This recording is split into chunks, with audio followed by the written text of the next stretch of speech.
So, good morning mga brother. Welcome back sa ating mumunting channel. So, pipintura tayo ng ating mags. Mags ng PCX Honda 160. So,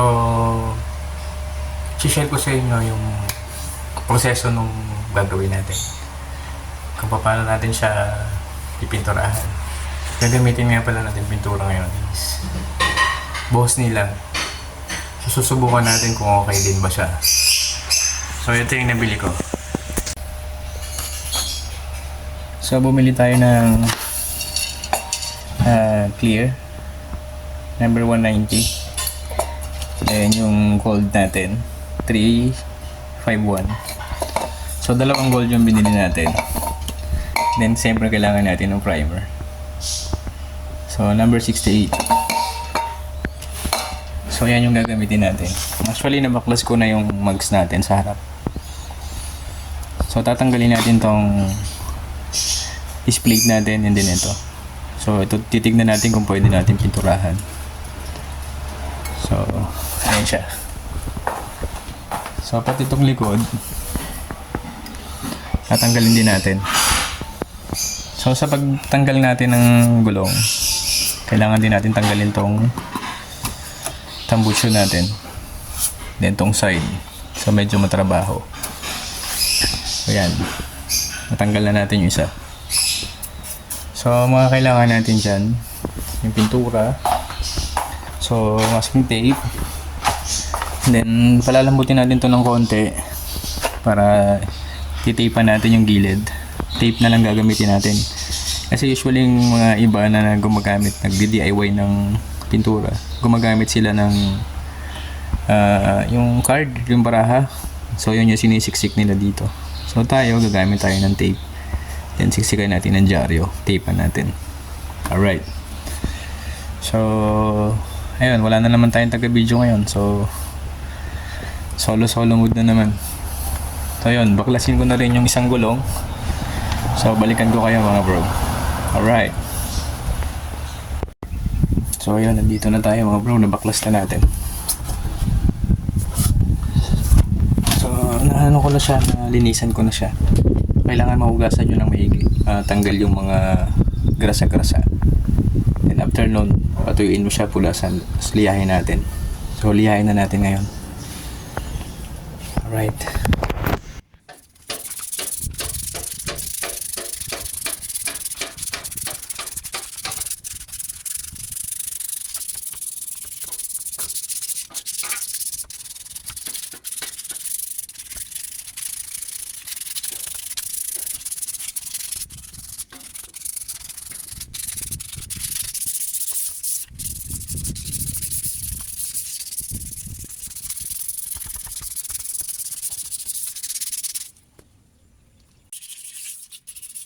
Yan mga bro, hugasan nyo ng sabon.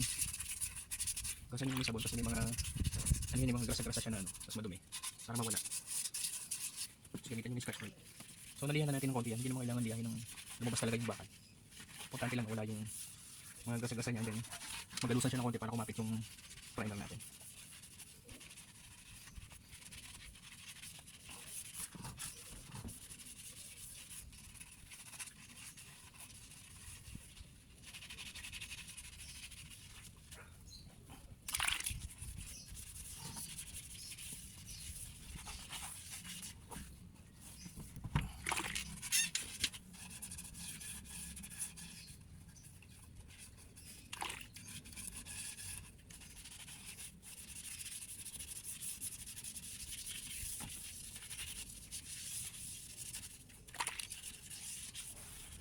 So yan mga bro, balikan ko kayo. Tapusin ko lang to, tapos mag-tape tayo. Alright. Ito na mga bro. So hindi mahaba yung oras ko binalot ko talaga lahat. So babanatan na natin ang ano. Ay shit. Yung pito pala hindi ko lalagyan. So yun, lagyan ko muna yung pito. So yun.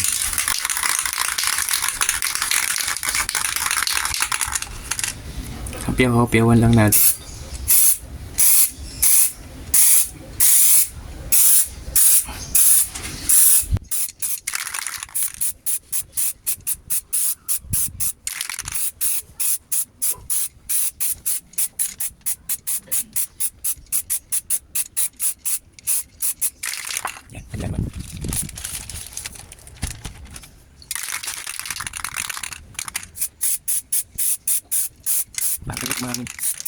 Buti mo lang hindi mahangin.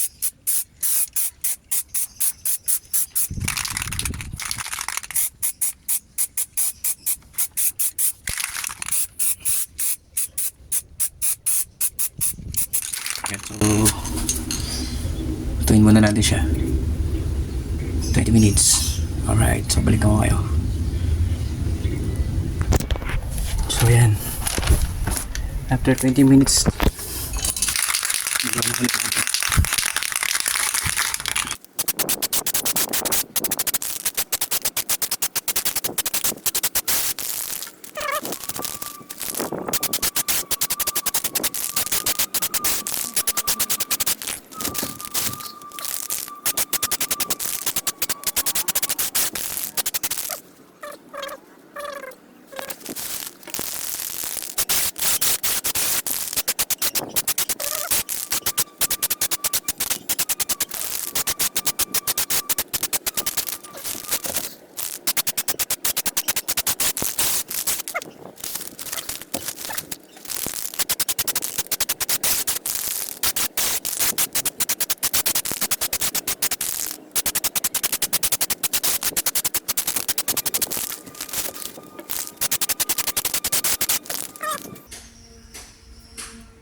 another 20 minutes. Alright.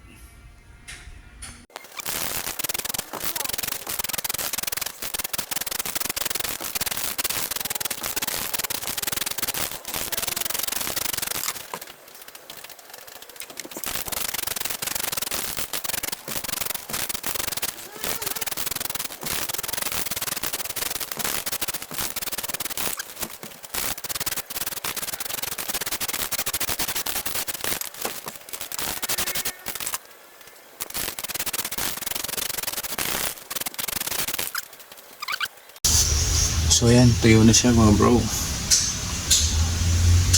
So inubos ko na lang yung primer natin sa kanya. Okay naman yung pagka-primer natin. So tuyo na siya, nahaplos ko na ng liha to. So pag-haplos nyo ng liha, yung pinong-pino na siya.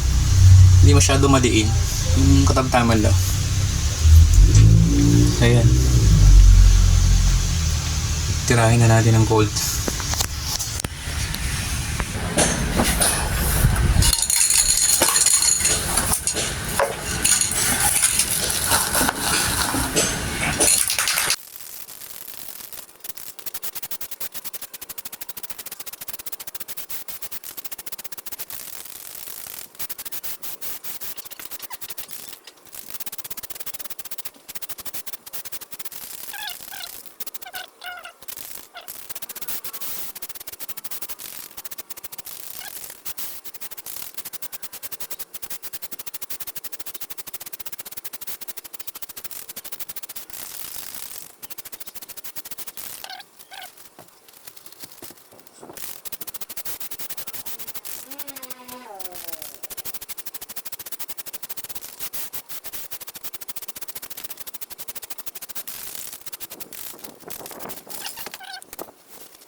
Makikita niyo yung finish niya.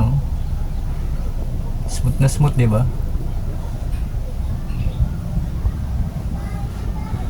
So sino mag-aakala na DIY lang natin yan?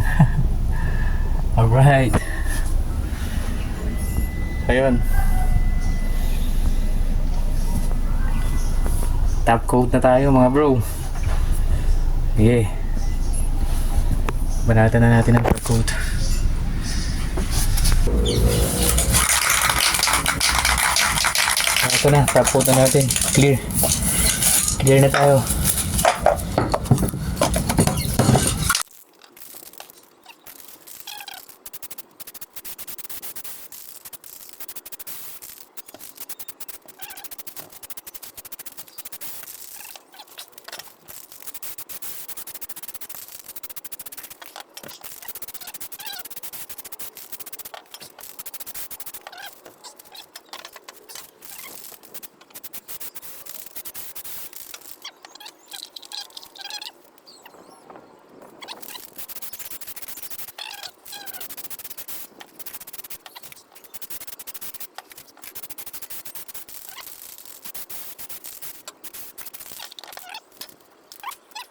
A few moments later.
So, yan na mga bro.